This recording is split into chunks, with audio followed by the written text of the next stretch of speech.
Hello students, last class में जो हमने डिस्कस किया था कि हमें जो क्वेश्चंस के टाइप मिलते हैं उसके अंदर हमें कंडीशन दे दी जाती है, नेचर और रूल्स के अकॉर्डिंग कंडीशन दे दी जाती है और उस अकॉर्डिंग हमसे एक अननोन वैल्यूज के बारे में कमेंट किया जाता है कि भाई उस अननोन वैल्यू का आंसर क्या होगा।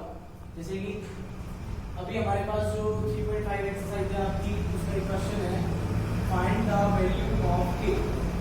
हमें के का वैल्यू निकालना है और के का वैल्यू निकालना है कि क्वाड्रेटिक इक्वेशन है रियल एंड डिस्टिंक्ट रूट कि जो एक गिवन हमें क्वाड्रेटिक इक्वेशन है x² - kx + 9 = 0।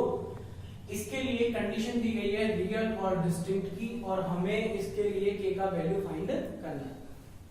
जैसे कि हमारे को गिवन इक्वेशन दी जाती है तो सबसे पहले फर्स्ट आपको इस इक्वेशन को ऑथेंटिक फॉर्म वाले इक्वेशन से कंपेयर करना है। तो compare x² - kx + 9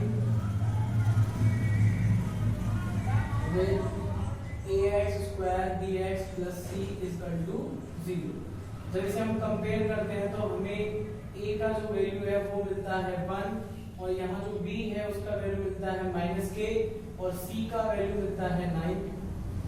a b c के वैल्यूज के बाद हमें डिस्क्रिमिनेंट d देखना होता है। डिस्क्रिमिनेंट d का जो वैल्यू है वो होता है b² - 4ac के अकॉर्डिंग और यहाँ जब हम b का वैल्यू पुट करेंगे -k होल ट्वाइस -4 a का वैल्यू 1 और c का 9 तो k² - k 36 हमें वैल्यू मिलता है।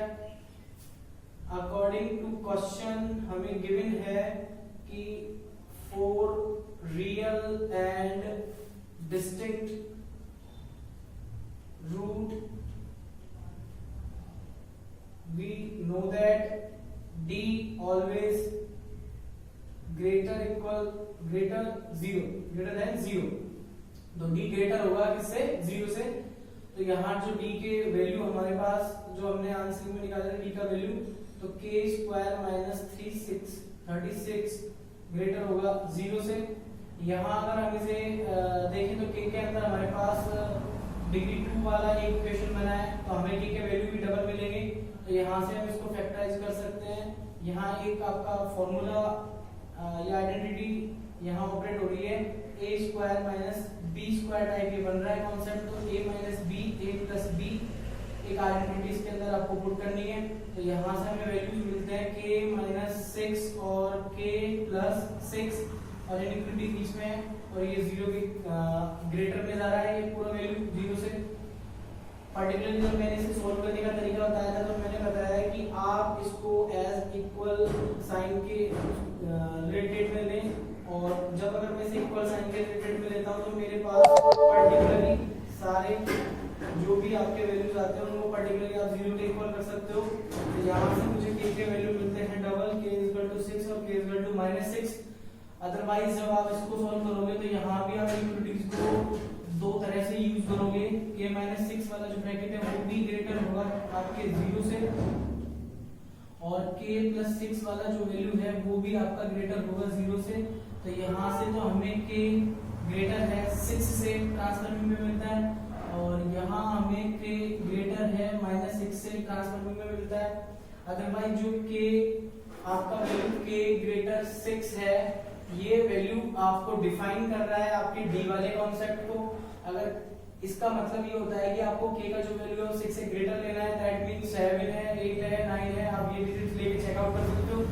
अगर मैं 7 वैल्यू से ग्रेटर वाला तो 7 का होल स्क्वायर 49 बनता है और 36 उसमें से सारी से लेस हो जाता है, हमें पॉजिटिव में 13 मिलता है और जब पॉजिटिव d का वैल्यू मिलता है तब ये डिस्टिंक्ट कॉन्सेप्ट लागू होता है कि ये आपका आंसरिंग में k = 6 आंसरिंग में जाएगा। अब यहाँ में जैसे कि दूसरा ये कॉन्सेप्ट है k ग्रेटर है -6 से, जब k का वैल्यू मैं ग्रेटर -6 से लूंगा तो ये वैल्यू -6 से ग्रेटर होता है -5। अदरवाइज जो भी पॉजिटिव वैल्यूज इससे आगे निकलते जाएंगे वो सारे ही k से -6 से ग्रेटर होंगे।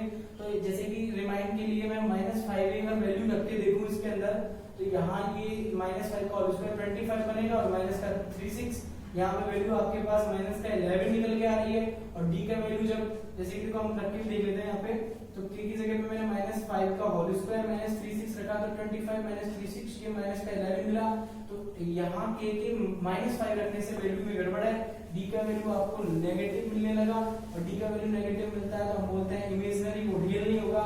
तो ये वाला जो आपका क्यू निकला था इसके अंदर आपको कॉन्ट्रडिक्ट है, आप इसको इग्नोर करोगे, इसको इग्नोर करोगे तो आप इसका अपोजिट यानी आप इसको कह सकते हो कि k का वैल्यू हमेशा -6 से कैसा होना चाहिए, -6 से आपका लेस में होना चाहिए, यानी आपका -6 ग्रेटर होगा और k आपका लेस में होगा। तो -6 से जो ग्रेटर डिजिट है वो है -7, और जैसे ही आप इसमें -7 का वैल्यू रखोगे तो आपके पास आंसर में मिल जाती है। तो यहाँ पे दो आइडेंटिटी जो इनइक्वालिटी होती है उनमें कंट्रडिक्शन होता है, एक आपको वैल्यू आपके पॉजिटिव रेस्पॉन्स में मिलती है और एक वैल्यू से आपके आंसर नहीं आता है। तो आप यहाँ पे k ग्रेटर -6 ना लेकर के आप आंसर में क्या करोगे, k -6 से कैसा होगा, लेस होगा।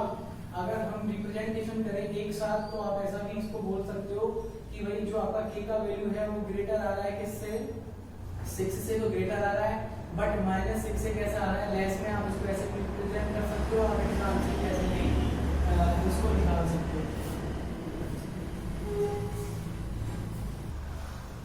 इसी तरह से नेक्स्ट क्वेश्चन को देखते हैं, जैसे कि हमारे पास जो नंबर 4 क्वेश्चन है, इसके अंदर find the value of k। हमें k का वैल्यू फाइंड करना है, k का वैल्यू फाइंड करना है। तो given quadratic equation have not real root, find the value of k given quadratic equation have not real root. तो यहाँ पे जो क्वाड्रेटिक इक्वेशन है वो है x² + k 5kx + k 16 = 0।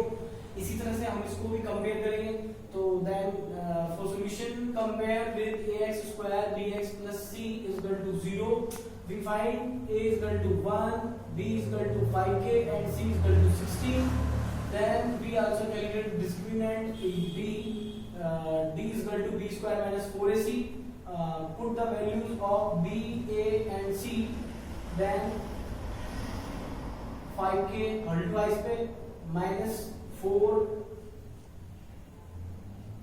1 × 16, तो 5k का जब होल स्क्वायर करोगे तो आप 25k², ये 64 बनेगा यहाँ से।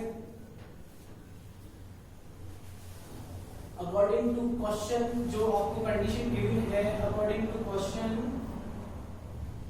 For not real root we know that d always less than 0। तो जो d का वैल्यू था उसको हम पुट करेंगे यहाँ पे, तो 25k² - k 64 लेस होगा 0 से, और यहां से 25k²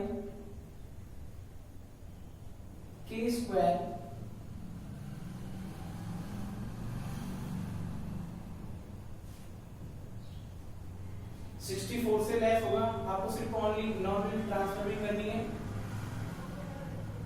तो k² आपका 64/25 होगा, और जैसे आप इक्वल साइन के थ्रू जैसे सॉल्व करते हो वैसे इसको सॉल्व करोगे ट्रांसफॉर्मिंग में, तो k लेस में यहाँ पे प्लस माइनस 64/25, तो हम इसको अदरवाइज इस तरह से राइट डाउन कर सकते हैं, k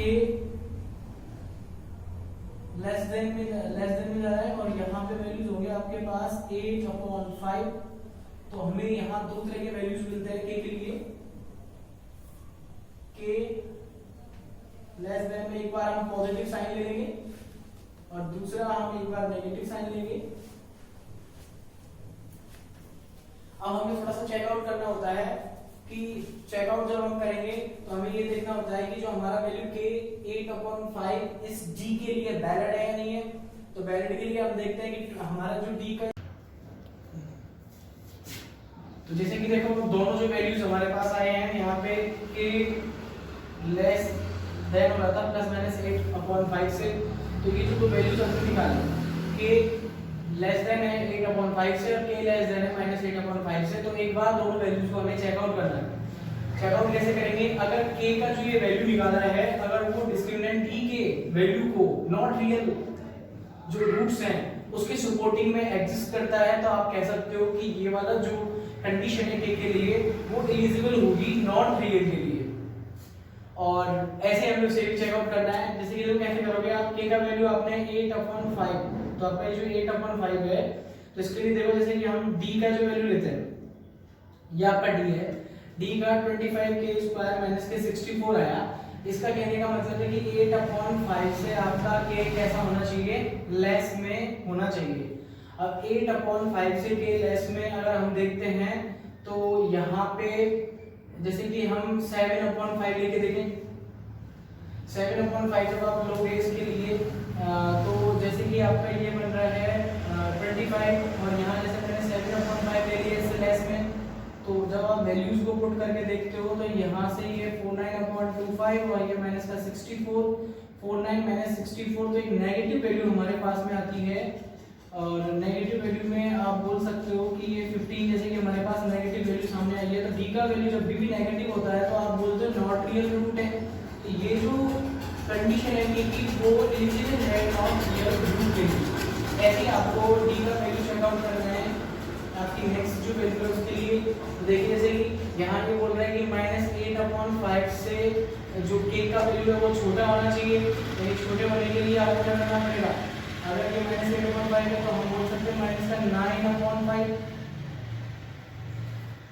जैसे कि लेंगे इसके लिए तो ये आपके पास बन रहा है यहाँ 25,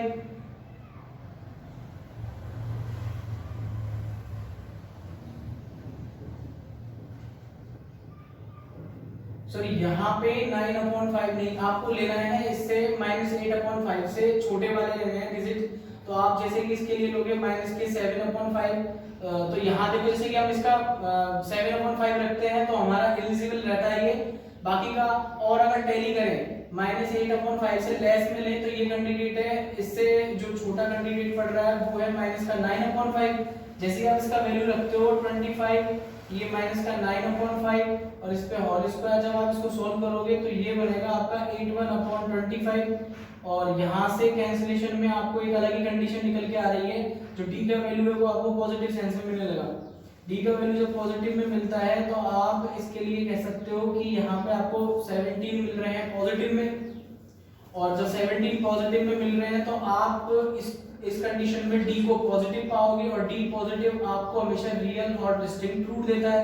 तो ये आपकी कंडीशन जो नॉट रियल वाली थी इसको सपोर्ट नहीं करता है, तो इस वजह से आप इसकी इनइक्वालिटी के साइन को आप चेंज कर दोगे। अब हम इनइक्वालिटी का साइन इसका चेंज कर देंगे तो आपको एक परफेक्ट आंसर मिल जाएगा। k की इनइक्वालिटी का साइन आप इसका फेस चेंज कर दीजिए तो आप कंडीशन बना पाओगे कि k का जो वैल्यू है -8/5 हो, यानी k का वैल्यू -8/5 से ग्रेटर में हो। तो ग्रेटर में जब भी आप इसको लेते हो तो ग्रेटर वैल्यूज है आपकी -7/5, तो 7/5 जब आप d के अंदर पुट करके देखोगे तो आपको वही d का वैल्यू नेगेटिव मिलने लगेगा, जिसकी वजह से आपको जो नॉट रियल रूट है वो आसानी से मिल जाएंगे। तो यहाँ दोनों आंसर ये वाले सबमिटेड होंगे, ये इग्नोरेबल होगा, इसको आप इग्नोर करोगे तो ये इग्नोरेबल है। आपकी कंडीशन बनती है इस तरह से, यहाँ पे k का वैल्यू लेस देन बताया जा रहा है किससे, आपके 8/5 से, बट k के वैल्यू को ग्रेटर बताया जा रहा है -8/5 से। तो ये जो इनइक्वालिटी केस कंडीशन है वो आपको नॉट रियल रूट्स प्रोवाइड करेगी।